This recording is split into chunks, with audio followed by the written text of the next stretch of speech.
អាចបញ្ជាសឹកសត្រូវបានមុនខ្លះឲ្យមនុស្សគេកតបមកយើងអាចកិច្ចរំលងគេបានធ្វើម៉េចឲ្យដូចដោះខ្លួនរៀងខ្លួនពេលលេចាក់នេះគ្រូមិនអាចទៅនិយាយអីគេបានទេគឺសាក់នឹងវត្ថុនឹងចាក់នឹងហៅអក្សរហ្នឹងបានមុននឹងវាកើនឡើងអានេះគាត់ថាមូលហេតុដែលស្រុកយើងមានសង្គ្រាមតែតែមានប៉ះទង្គិចនឹងគេចិត្តខាងម្ល៉េះហើយយើងការសិក្សានេះដើម្បីការពារប្រទេសជាតិបាទ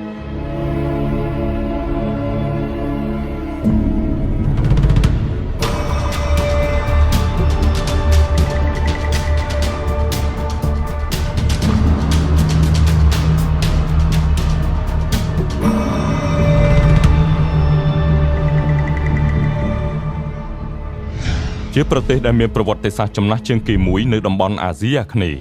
កម្ពុជាមានកេរដំណែលវប្បធម៌ជាច្រើនសម្បូរបែបទាំងរូបិយនិងអរូបិយរាប់ចាប់តាំងពីសំណង់ស្ថាបត្យកម្មសិល្បៈយុទ្ធគុណរហូតដល់សាក់យ័ន្តនិងមន្តអាគមគាថាសម្រាប់ជាតិសាសន៍ជាច្រើននៅលើពិភពលោកសាក់ប្រហែលគ្រាន់តែជាសិល្បៈមួយសម្រាប់លម្អនៅលើរាងកាយប៉ុណ្ណោះប៉ុន្តែនៅក្នុងជំនឿខ្មែរវិញសាក់យ័ន្តគឺជាអ្វីដែលលើសពីសិល្បៈលម្អរាងកាយជារបស់ដែលមានវិញ្ញាណនិងមានឥទ្ធិពលខ្លាំងលើបុគ្គលដែលបានចាក់តាំងពីបុរាណមកជនជាតិខ្មែរយើងមានជំនឿថាសាក់យ័ន្តអាចជួយការពារខ្លួនពីគ្រោះថ្នាក់នានាអាស្រ័យទៅតាមប្រភេទយ័ន្តនិងមន្តអាគមខុសៗគ្នាក្នុងខ្លួនមានយ័ន្តការពារខាងកំភ្លើងខាងកំបិតខាងបថៅហើយនឹងរំអបនៃមនុស្សទូទៅឲ្យយើងគេចូលចិត្តអាណិតស្នោះយើងបានលោកគ្រូរឿងសារ៉ែមជាព្រឹទ្ធាចារ្យផ្នែកសាក់យ័ន្តនិងមន្តអាគម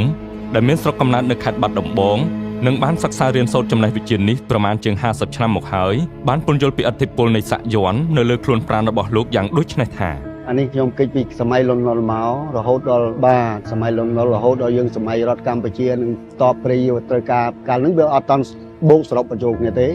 ត្រូវការប្រឆាំងគ្នាវាយគ្នាហ្នឹងហើយគាត់ថាមុនខ្លះអាចបញ្ជាសឹកសត្រូវបានមុនខ្លះឲ្យមនុស្សគេកតបមកយើងអាចកិច្ចរំលងគេបានធ្វើម៉េចឲ្យដូចដោះខ្លួនរៀងខ្លួនតាមពិតទៅសាក់យ័ន្តមានដើមកំណើតដំបូងនៅប្រទេសឥណ្ឌាតែបានហូរចូលមកប្រទេសកម្ពុជាជាមួយនឹងព្រហ្មញ្ញសាសនានិងព្រះពុទ្ធសាសនាហើយបានផ្សារភ្ជាប់ខ្លួនយ៉ាងជ្រៅនៅក្នុងជំនឿរបស់ជនជាតិខ្មែរយើងតាំងពីបុរាណរហូតមកដល់បច្ចុប្បន្នបើតាមវចនានុក្រមខ្មែររបស់សម្ដេចព្រះសង្ឃរាជជួនណាតពាក្យថាសាក់មានន័យថាស្នាមក្បូរក្បាច់ឬរូបជាយ័ន្តឬជាអក្សរដែលចាក់នឹងម្ជុលឬដែកស្រួចបញ្ចូលទឹកខ្មៅឬក្រហមនៅជាប់ក្នុងសាច់ចំណែកពាក្យថាយ័ន្តសំដៅដល់គំនូសដែលគូសប្រទាក់ឆ្វាក់លើសម្ពត់ឬក្រដាសជាដើមដោយសូត្រសែកគាថាអាគមផងឬសរសេរអក្សរគាថាអាគមត្រង់ចន្លោះក្រឡាឬនៅត្រង់ជ្រុងរាប់ថារបាំងជាគ្រឿងការពារសត្រូវឬអន្តរាយផ្សេងនេះបញ្ជាក់ថាការចាក់សាក់ឬចាយ័ន្តទាំងឡាយរបស់ជនជាតិខ្មែរត្រូវការជាចាំបាច់ទាំងសម្ភារៈបច្ចេកទេសនិងមន្តអាគមគាថាក្នុងពេលដំណើរគ្នាយើងពីដើមមានជើងអង្គុលក្រហមអង្គុលខ្មៅយើងយកមកដុសបាត់ណាមកជុលដេយើងហ្នឹងយកមកចងភូបគ្នាទៅតមកចាក់ទៅពេលលេចាក់នេះគ្រូមិនអាចទៅនិយាយអីគេបានទេគឺសាក់នឹងវត្ថុនឹងចាក់នឹងហៅអក្សរហ្នឹងបានមុននឹងវាកើនឡើងបើយើងវល់សាក់បដៅយើងនិយាយបដៅអត់ប្រយោជន៍ហ្នឹងបើយើងចាក់ហើយយើងហៅហើយដល់ពេលយើងវត្ថុយើងដាស់ទៀតមកវាកើន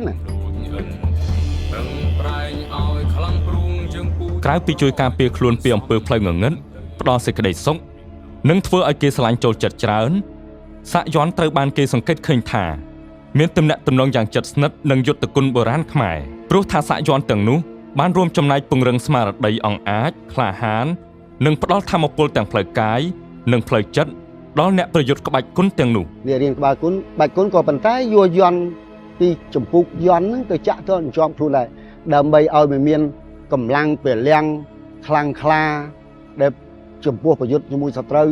អានឹងគាត់ថាខ្លះគេរៀនមហាទម្ងន់ទៅខ្លះក៏គេរៀនមហាសម្រាលទៅអានេះដោយឡែករបស់គេបាទព្រោះអ្នកក្បាច់គុណវាត្រូវការមហាទម្ងន់ឬក៏សំកាំងហើយមូលហេតុចម្បងដែលបុព្វបុរសខ្មែរយើងតែងតែហាត់រៀនទាំងក្បាច់គុណសាក់យ័ន្តនិងមន្តអាគមគាថាទន្ទឹមគ្នាគឺដោយសារអានេះគាត់ថាមូលហេតុដែលស្រុកយើងមានសង្គ្រាម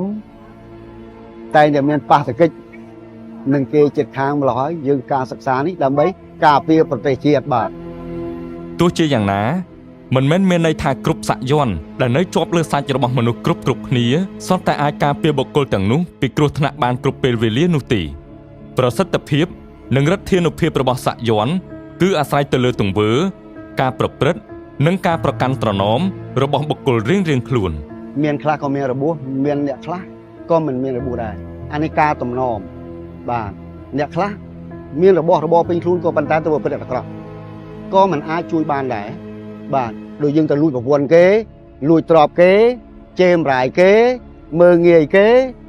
អានេះការប្រមាថមិនអាចថិតថេរទេអ្នកដែលមុនអាគុំទាំងអស់វាត្រូវការតំណមច្រើនណាកូនតាំងពីហូបចុកទាំងអស់ទាំងព្រម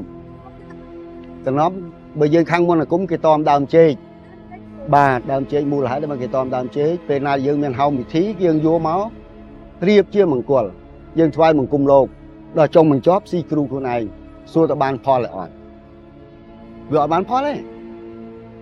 ដើមចេកតយោងចេកបើចេញផុតហូបបានបាទប៉ុន្តែបើស្លឹកអីយើងយកមកខ្ចប់ហូបវិញនោះមិនយើងហូបបានបាទធ្វើម៉េចឲ្យតែផុតតមិនស្រានសាច់ឆ្កែបាទអានេះគាត់ថាអ្នករៀនមន្តអាគមវាទូទៅខ្លះដែលមានហូបប៉ុន្តែគេមានលក្ខណៈរបស់គេថ្ងៃ7ថ្ងៃ8គេមិនឲ្យហូបទេបើផុតពីថ្ងៃ7ថ្ងៃ8កោពេញបោនអ្នកហូបចោលអីបាទគ្រឿងសង្វឹងសូម្បីតែក្នុងសង្វាស់ក្រុមគ្រួសារក៏គេតមដែរថ្ងៃ7ថ្ងៃ8មិនអាចប៉ះពាល់ជាមួយប្រួនកូនទេកោពេញបោក៏អត់ដែរគេមានតំណមគេណាក្រៅតែពីប្រកាន់ខ្ជាប់ត្រណមដោយរៀបរាប់ខាងលើគ្រូសាក់យ័ន្តក៏ត្រូវតែចេះគ្រប់គ្រងចិត្តខ្លួនឯងនិងរក្សាភាពអត់ធ្មត់ជាអតិបរមាប្រសិនបើបុគ្គលម្នាក់មានតម្រេះវិជ្ជានេះហើយប៉ុន្តែมันអាចគ្រប់គ្រងចិត្តគំនិតខ្លួនឯងបានយកវាទៅប្រព្រឹត្តអំពើមិនគប្បីបុគ្គលនោះរមែងជួបនឹងមហន្តរាយជានិច្ចដូចនេះទើបមុនពេលសម្រាប់ចាត់ផ្ទេរចំណេះវិជ្ជាទៅអ្នកជំនាន់ក្រោយគ្រូសាក់យ័ន្តបុរាណខ្មែរតែងតែប្រើប្រាស់វិធីផ្សេងដើម្បីសម្គាល់មើលថាកូនសិស្សម្នាក់នោះស័ក្តិសមនឹងទទួលរបៀននេះទេមូលហេតុតិចពីដើមចាស់គាត់មើលមនុស្សណា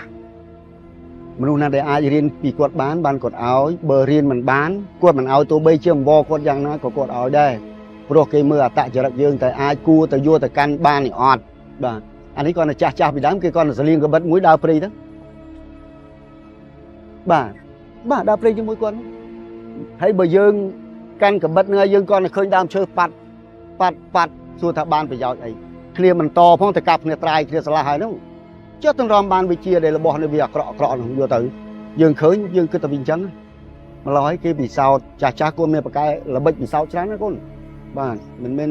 តែយើងតែរៀនចាសុំគាត់រៀនបានទេអញ្ចឹងបានតំណតមកកូនចៅច្រើនតែបាត់របស់ហ្នឹងមូលហេតុអីមកបើយើងកាន់មិនបានមកមិនយើងត្រង់ត្រាប់គ្រូដោយយើងកាន់កបិតមួយទៅកាប់ដើមឈើចេះតយើងអត់មិនតទេហើយចុះបើអ្នកនឹងទ្រាំមានដៃមានជើងមកតវ៉ាយើងអត់មានការអត់ធ្មត់សម្រាប់អ្នកនឹងអត់ប្រយោជន៍ប្រសិនបើគ្រូមើលឃើញថាកូនសិស្សម្នាក់មានលក្ខណៈសម្បត្តិគ្រប់គ្រាន់ដែលអាចរៀនវិជ្ជានេះបានគាត់តម្រូវឲ្យសិស្សនោះរៀបរណ្ដាប់មួយចំនួនដូចជាតាមក្បួននេះបើនិយាយតាមតំណមបុរាណគេត្រូវរៀបខណ្ឌ5ឬមួយក៏បច្ឆាមកគូស្លាបកហមកគូចំពោះអរិញណែចំពោះស5ហាត់ឬមួយក៏ចំពោះមួយត្រៃសម្រាប់ទាំងកលកន្លែងគ្រូបាទយ៉ាងណាក៏ដោយព្រឹទ្ធាចារ្យរឿងសារ៉ែមនៅតែបារម្ភនិងរំលឹកម្ដងហើយម្ដងទៀតដល់អ្នកស្រឡាញ់សិល្បៈសាក់យ័ន្តនិងមន្តអាគមគាថា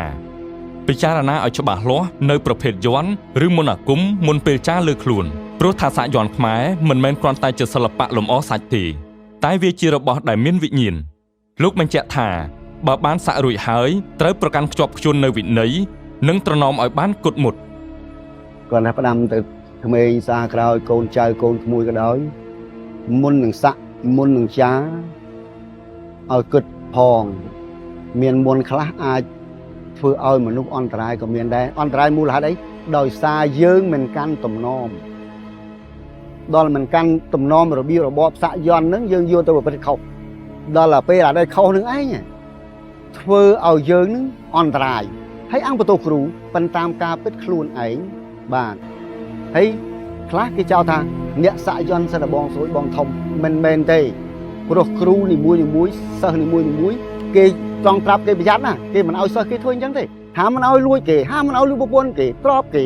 មើងងាយគេមើងងាយមេដាបៃតាគេវាមានតំណមច្រើន